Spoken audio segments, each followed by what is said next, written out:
And what about the video? Yeah, don't do that. You're Okay. good. All Unless right. you want your face on there. No, I'm good. All right, so this is Lunch and Learn for October 9th, the art of Hügelkultur. And for the sake of the audience, I'm Lucy Stevenson, I'm a Master Gardener with Roane County, and we will start. Okay, so what we're going to learn today is what is Hügelkultur, what are the benefits of it, how to make a Hügelkultur bed, how to care for the bed, and how to use your Hügelkultur garden from then on. So Hügelkultur is a German word for hill culture. It's the practice of composting large woody materials such as tree logs and branches to create a raised bed. You can also use garden waste, prunings, grass clippings, any brushwood. So you're essentially building up this berm with organic material. And it's no-till, so that's also a benefit. There is no tilling involved in this process. So as time goes by, the logs rot and the deep soil of the bed becomes rich with soil microorganisms, earthworms, microbes, etc. So it's a great way to employ a low maintenance, no-till strategy for your home garden. Also, the microorganisms that thrive in the rotting material release nutrients to the plants. The rotting wood will also hold the moisture better and longer in dry periods. And so when you finish with your creation of the bed, instead of pulling the plants out that you planted in it, you just cut them off, and that leaves the roots in there. They die off and become part of the compost. So, you know, a lot of times you pull out your dead plants and put them in a compost pile. Well, it just saves that step, right? So we're going to talk now about how to make the bed. So the first thing you want to do is select where you're going to put it. And really, why do you want it? It can be in full sun, park shade. It can be on flat land. It can be on a hillside. And if the terrain is too sloped, you might want to dig a trench to hold the logs in place so they don't just roll down the hill. You place your logs and fallen branches, or you cut down trees or trees that have fallen, and you place them in a shallow ditch, or if the land's flat, you can just lay the logs right on top of the land. They can be as long as you need them for your garden or your space that you're making. And they should be covered with progressively smaller branches and debris. And we'll talk about how that is first. But first, I want to talk about why you would make the bed in the first place. Well, this was, and that goes along with site selection. So this was an area in my yard. This is the same area from a different angle that really did not grow anything. It was underneath a tree. It didn't have much soil on it. And I just wanted to do something constructive with that area. So I wanted to make a little room here that we could put a fire pit. There's the original fire pit. And over here, so it would extend this way and then come up to this tree. So a little room that was a nice place to sit and have a fire pit. So what I did, since there were lots of leaves around, I just scraped the leaves up and marked my boundaries of where I wanted to put the bed. You can use tape, surveyor's tape, or garden hose, or if you have it in your mind where you want to put it, you can do whatever just to mark where you're going to put the bed. And this gave me an idea about how big I wanted it and if it would do what I was expecting it to do.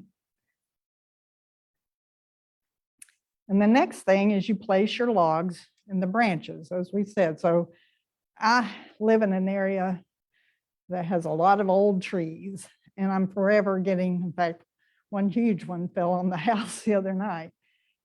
So I'm forever getting these big, fairly good sized branches falling out of the trees. And so they're heavy to push around. I'm not a real big person, so I needed something that I could do with them kind of where they were in place. And so I do have a little small tractor, but I want to present this in a way that, yes, if you've got big equipment, you can do this probably easier. But if you don't have big equipment, it's not required to make these beds.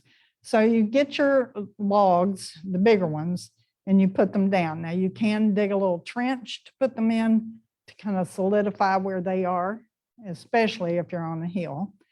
And then you just start piling branches and grass clippings and just smaller twigs on top. Think of it like building a fire, you know, how you always start with the big stuff at the bottom and then go up. So then after you get the branches and the logs there, you put your compost material on there, like grass clippings, hay, manure. Then you add that on top of your woody material.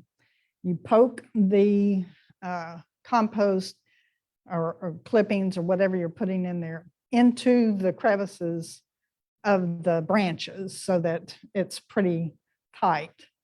But one of the nice things about this is you don't want it too tight, because the beauty of it is that the roots of the plants that you're going to put on it are nicely aerated. You don't have to, you know, scrape up, dig, etc., to give the plants, the roots, some air.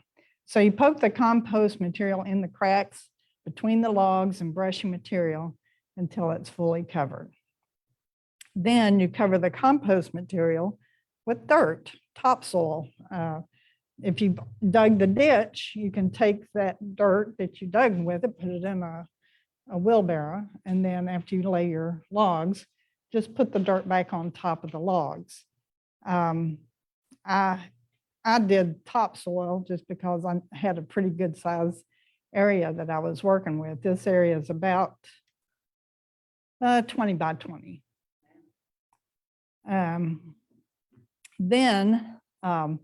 So after you cover the compost with dirt, if it's on a hillside, like I said, you might want to build a small trench on the uphill side too, to capture water.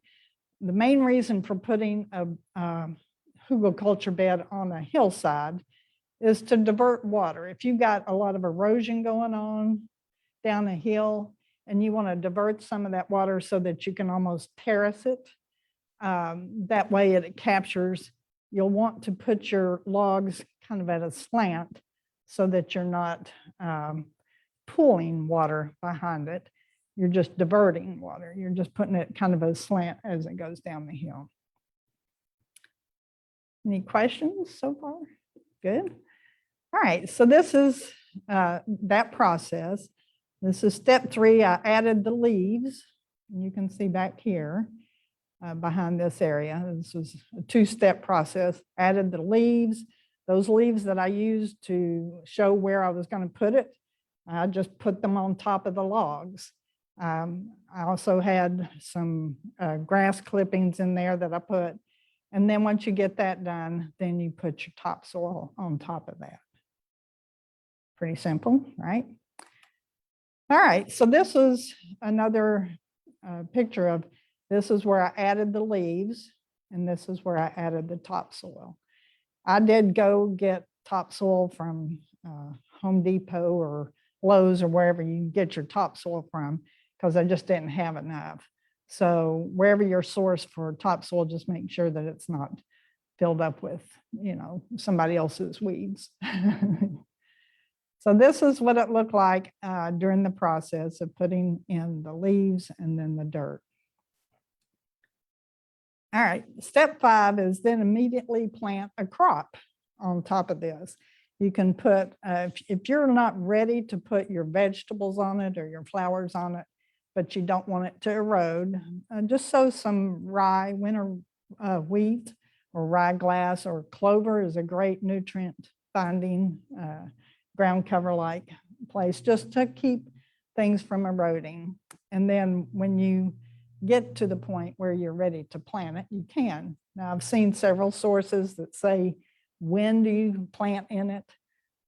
Some say you can just immediately plant in it. And others say you might want to let it break down for 3 months or so just to get more composty material in it. I planted it immediately just because I was excited about getting this going. You don't want to disturb the soil and the plant roots, except to harvest the root crops if you have any root crops in it. So essentially, again, just cut the plants off so that the roots become part of the compost. All right, and so this is what it looked like after I did my initial planting. Now this was February of this year. So I put pansies over here. I had an old tree stump that I moved here, and I just filled it with ivy and found this bed frame that I thought was decorative. And then on this side, I had my coleus and some creeping chrysanthemums. So this is what it looked like after I planted it. And again, if you're not ready to, oh, and I transplanted some Solomon seal. This place is a little shady, but it's not, so it's not full sun, but it gets a little sun.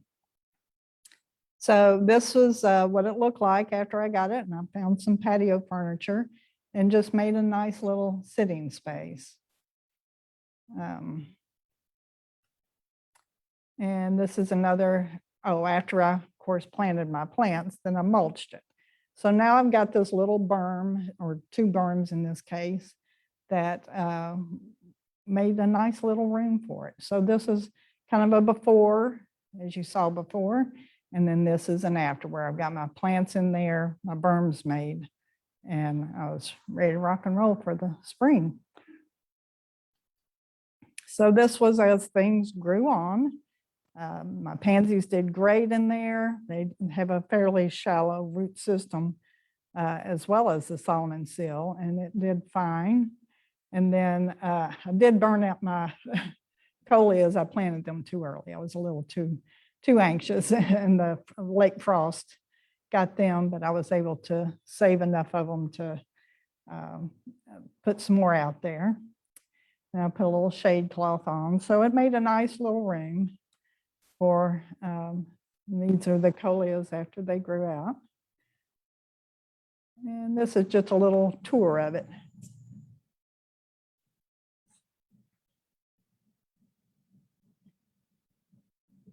The coleus did great, as you can see. They were huge, really. And you'll see a few places in it that logs are sticking out. And we'll talk about maintaining the bed afterwards. So there's the saw, and you can see my log after the rains, etc., kind of settle in. But this time of year, the pansies were pretty well spent, and I just had the creeping chrysanthemums.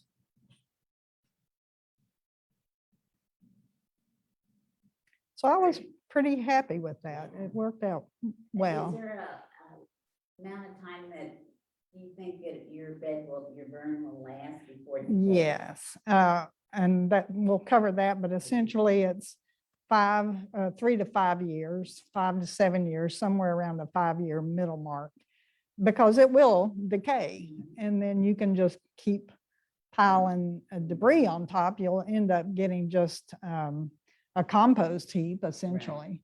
So, but that's a pretty good amount of time that you can go with that. So will you have to replace the wood inside, or If you were to do it over again, yeah, you pull back that, put another log in, put more branches on, and just cover it back with what you had on it. Or if you're tired of it being in that place, you can start it in another place. But yeah, it'll eventually go down and disintegrate, but you've got a lot of good compost in that area once you did. So what I would do in 5 years is just pull that back. I'm sure I'll have some more logs to put in it and then cover it back with the compost that I had. Well, it makes great use of a resource It does. versus, burning and puts more CO2 in the air. That's and you're exactly using it. right. It's a very environmentally friendly way of cleaning up your yard in the Right. first place, and also giving you a place to grow things that are more convenient and to where you want them. There's some times where you put in a garden that you're having to work it all the time. This actually raises it. So these are generally about 3 feet high. I'm not sure if mine's quite 3 feet or not, but you can build it as high as you want to. But that kind of makes a raised bed too, so that you don't have to bend over so much. There's no tilling involved. You plant your plants and you go on with it. I've not put vegetables in it, but I've seen. So how many hours of sun do you think you got there? You That use place- shade plants. It's pretty shady, and plus I put that sailcloth on there, so it gets about 3 hours of sun, and it's on the west side of the house, so the sun that it gets is pretty intense. So you can, just make do with whatever you've got that would tolerate that where you're wanting to put it, as far as full sun goes. Watering, I didn't talk about watering too much, but I rarely watered it. Now, I just watch my plants. If they look like they needed it, I'd give them a bath, but for the most part, I didn't have to water it much. So after the success of that, I thought, well, I'm going to go big guns here. And so this was another project I did. This was about 1,000 square feet. It was huge. I'm still working on it. It's a work in progress. But you can see this tree branch fell out. And there's another one you can't see very well there. But this hillside was just pretty much wasteland. It was wooded. It's got this huge oak tree here. My husband, bless his heart, we can say this now, he put up a carport, and it really, to me, was unsightly. It was just and my son said, Mom, why don't you just put a garden in front of the carport so that you can look at the garden instead of having to see the carport. And so it was a great idea. And so that's why I tackled this. So this was a pretty good size project. This also is on a very steep hill. So we'll show what we did with that. We pulled down I cleared out some of the weeds. I didn't have to do a whole lot really, because mostly scrap stuff, but pulled down that branch that was here. You can even still see the marking where it was. And my husband actually helped do that with the tractor. He just pivoted it down, and we didn't have to put a trench in it. I think right there is a cinder block, which after I got the berm built, I could take the cinder block away because it was pretty steady. So here I'd already started, we had that one branch that was there as well. That was pretty long. All right, so find your site, know where you're going to put it. If you've got a way to mark it off and decide that, this is where I'm going to put it, this is what it'll look like, get a vision in your head about where you want them to do with it. And you'll note too that, so this is on the other side of those steps. I thought, well, I'll put 2 more berms over there. I kind of got carried away with this berm making, but it was very convenient because, again, the logs were already there. I just started putting branches on top of them, the leaves on top of that. And on this side of the staircase, I then had 2 berms that I was starting out with. So then you add the topsoil, and this is just really to show you can do it manually. You don't have to have big equipment. This is kind of pitiful, but it got it done. You know? And if you have to get down there, in fact, I found it easier to control where I wanted things if I did it manually.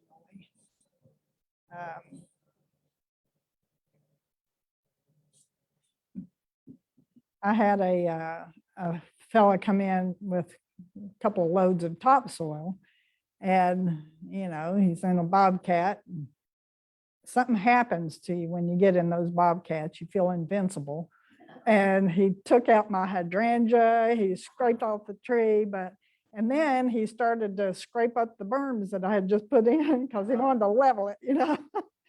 So we backed Yeah. off and got him to stop to explain a little bit more what I wanted going on there. So this is after I got the berms put in, and I had planted these canna lilies, so they'll be part of the big picture. And you can't see it very well in this one, but there's a berm there, and then there's a berm here. So there's a little space here that I could put plants in. And this is where I went down to the growers out and I bought way too many plants, but kind of went plant crazy. And so I just placed them out. I also put a newspaper down. I put the topsoil in, put newspaper down on top of that, a double layer at least. If you've got cardboard, that's great. That keeps whoever's topsoil we brought in and their weeds from coming up. So it's a management for weed control where you don't have to, again, no tilling involved.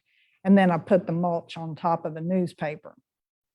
Now this was before I actually put the plants in the ground. And, you know, it's rained wonderfully this week. And so the newspaper had just gotten soggy enough that it was no problem at all to pull the mulch back, pull the newspaper back, put my plants in, and then cover it back up with the mulch. It worked really well. So this was a before, and since this picture was made, I got the mulch completely, all the plants planted and the mulch completely spread out. So these berms were not so much. I did put some pachysandras on this berm. Over there on the other side of the steps, I put a juga on the berms as a ground cover, and also vinca. So I've got several different ground covers on these berms just to, again, hold the keep from eroding it. And you'll notice that these were slightly slanted, again, to divert the water. At this space down here, the water runs off into this. This is a wetland garden that I made that also has the washing machine runoff. We live in the country, so we can still do this. I don't think you can do that. So it's the gray water from the washing machine. And a little different topic, but I put down the black plastic, poked holes in it, put gravel on that, put peat moss on that, and put some roof irises and water loving or moisture loving ferns. I put ferns around here. So with the diversion of the water from the berms plus that, it made a nice little wetland. And the mosquitoes love it. I have to do something about that. Here's another picture on the other side of the steps. First, I put cardboard down just to kill off the weeds. I ended up picking this cardboard up and just put newspaper down and used the cardboard on another area. But then these were the two berms again, and with my shade, and there's the airplane hangar, as my husband calls it. It's the carport that I was trying to hide. It's pretty big. That's not as bad. No, and it does help, really. Just the plants haven't grown that much since I put them in, but it's such a nice diversion that I'm Yes, looking it at is. them Yes, instead of, it's oh, awesome. yeah, it Great. does. It does. It really does. Okay, so how do you care for your bed once you get it made? You'll want to water it again when the surface dries, but remember that it's going to hold moisture better. So especially for mature plants. So just water it when necessary. You can put single crops in there. You can put multiple plant varieties, vegetable crops, herbs, flowers, whatever you want. I don't know about grapes. I don't know if you can put those in there or not. And it's low maintenance. It's a great method for gardeners who want a low maintenance garden. And once you've built the mound, you just plant your crops, water it as necessary. You might have to do some weed control as time goes on, but you can harvest season after season. Since the picture I showed you of that, where that log was showing, I did add more topsoil to that and mulched the area for the winter. And again, I had to do more tucking of the dirt inside the branches, inside the logs. So you don't pull out the spent plants, you just cut them off, and then they can last from 5 to 7 years until total biodegradation occurs. So what we've learned, okay? What the definition is: practice of composting large woody materials such as tree logs, branches to create a raised garden bed. Its benefits is it creates garden-rich soil with high microorganisms, low maintenance, and no till. And we talked about the 5 steps of how to make the beds. Select a site, place your logs, cover with leaves, yard clippings, etc. Cover with topsoil, then mulch, and then plant your vegetation. Water, there's minimal weeding. Add more topsoil or mulch when needed, and you can use it for any kind of plants you want to grow on it. And in any location, sunny, shady, whatever. And then that's one of the, if you look this up on the Google Hügelkultur, you have to spell it right. I'm learning that from experience. There's lots of resources that you can look at and learn more from. And then those were my Hügelkultur beds. Questions? So do you have the same amount of weeds that you would in a normal? I did not. It really depends on the topsoil you use, because that's where the weed seeds are going to be. So if you're getting it from Home Depot, you can pretty much, if they're in bags, you can pretty much be assured that it's weed-free, kind of. The topsoil that I had brought in, I'm sure I'll have to do a little more weeding with that. But that big project that I did is in such a shady area. There's not a whole lot that is going to grow purposefully there anyway. So yeah, I didn't have much weeding at all. I had cow's mint. I don't know if you know what that is, but it's just a weed that grows out in the pastures. It smells like mint, but it's a weed. So, I cleared that out a bit. Not bad.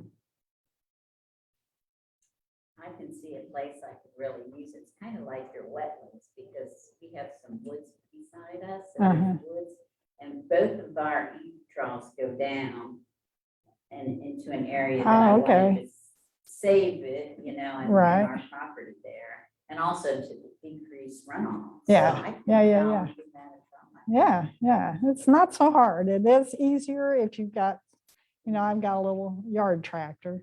So I was able to pick up the big logs with it. But if you've got people to help you, or, like I did, left the log there, just moved it, pivoted it a bit. I would probably have to go a little smaller. Yeah. The side yard was about 1,000 square feet. The main, the little room that I made was about 40. So it's a big difference. Yeah. Yeah.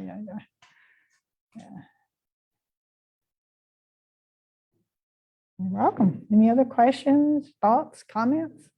Have you ever heard of this before? Yeah, I've heard of it. Yeah. I've seen it on TV. Yeah. Okay, cool.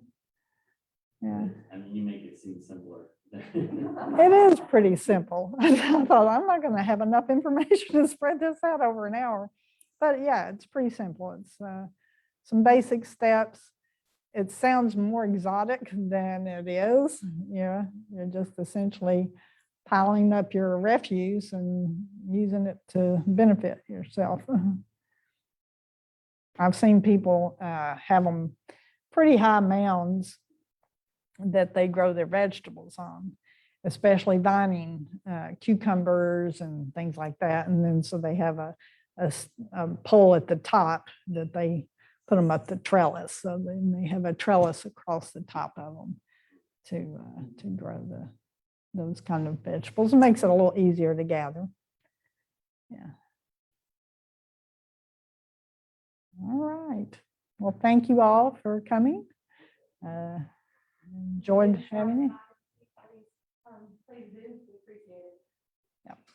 Well, I have a question that's not exactly about Google culture, but you all are master gardeners. What is that? Oh, great. I'm glad you asked. It's a program that goes through the UT Extension office, and Jessica's the lead of this office. And it's volunteers who come together to educate essentially the community on how to do different gardening techniques and how to make it a better place and educate people around. Y'all can add to that. Well, you get a very big book. And you get very incredible speakers because they learned to Zoom it because they had to. So you get all these doctors of this and that, ornamentals, grasses, they do turfs, orchards, fruits. I mean, there's just, or even like smart yards where it's going to teach you how to do your yard in a smart sort of way. Yeah. So it's just once a week you get a lecture, and then, there's a little bit of book work with it, not much, and, it's fantastic. I loved it. I'm a newbie, and I just finished, and it's just been very helpful to me, and it was really enjoyable to learn things. And How to draw yeah, wildlife, all Yeah. kinds of things. pollinators. And Yeah, so, So is there anything that you have to do before you can say I'm a master gardener? Yes. yeah. So it's a 40-hour training course. Once you're done with it, you're considered an intern. And you have 1 calendar year, so generally it's January 1 through December 31st to be able to finish 40 volunteer hours. And then you are full certified in master gardener and 8 hours of education outside of your class. And then each year to maintain the certification is 25 service hours and 8 continuing education hours. but this counts. Yes, these things count. I mean, for and you education. can Zoom all kinds of things, like I did a lot of my education hours by Zooming the UT Arboretum. They have a naturalist once a month that does a program, that says you sit in your living room and learn all kinds of wonderful things from this naturalist, And does it cost anything? The classes, it varies depending on how the cost of the book goes. It's been running 150. If the book cost goes up, it's 175. Is what we're looking at this year. 175 per year. No. That's just one time to take the class. Yeah. And then to continue to be a part of their own county, or master gardener in their own county, their organizational dues are $10 a year. And then you do your CEUs to keep up with that after you're a master gardener, and then you do volunteer hours. So there's certain requirements for keeping it up, but they're very, gosh, I've way overdone my volunteer hours, so. 25, it doesn't take long to do. No. It takes a lot, it's not as lot, when you start really thinking of everything you do, working with the projects that the master gardeners already have in place, it's really easy. They do a lot of work at the Roane County Park, they do a lot of work here at our office, they work with, the highway department to do about the highway, section cleaning. Work with Farm Day, the Lunch and Learn series is one of their projects, you volunteer to teach, be here just to help and support. there's other projects I'm leaving out. Yeah. Plus the other thing, so like, I water at the park up there, there's a group of us, and you just sign up. And you actually, your time includes the transportation from your home to the park, the time that you spent watering, and your transportation back. So like, it's not hard to get your hours. No, and it's such a great group to learn from. Yeah. You know, there's what, about 30 of us? Everybody has their own interests. We have Yeah. some that are really good with herbs, some that are really good with vegetable gardening, a lot that love ornamentals. It just varies. Everybody, it's a very eclectic group of individuals that bring a lot of knowledge together. I think that would be interesting, but we're in the middle of renovating that house. But, That definitely has to be dealt with first, and then I'll have a little bit more time. Roane County has one, and Knox County does have one too, which is wherever you guys end up. But they, we both have a program here, that they work very similarly. The core basics of it, work hours, volunteer hours, intern programs, all the same. The projects just vary from county to county. Okay. And the next class is January. We'll start January 27th. I think that's in the winter. Yes. And we'll wrap up upon the leave the last week of April. Right before the class sale. Oh, good. And we'll do, it's Tuesdays on Zoom, and those are the ones Elaine touched on. It's all the professors from campus, or across the state really. And then some, they're trying to work with some other universities to pull in some speakers this year. Because unfortunately, we've had some retire, so they're pulling in knowledge and information from other areas. And then on Thursday nights, we'll work on doing things here locally, learning about the program, some hands-on activities and different things that go with what your class was on Tuesday, things like that. Okay. If you'll write on next to your name list, you're interested, I'll share information with you. If it's not this year, when you do decide to do it. Yeah. Well, I'll still keep sharing it with you. Yeah, because I'm also looking for another job. I'm working at UT now. Oh, You remember, I was even in plant sciences program. okay. But I probably will need to stop that if I like get a job at Ornell or something. And so I need to get that settled, so maybe the next. Yeah. Yeah. cycle. Yeah. Yeah, I'll No, write but it. you'll see me, it's just when you are able to read it. Want me to mute it and stop sharing or? Yes. And I'll cut it off. Okay.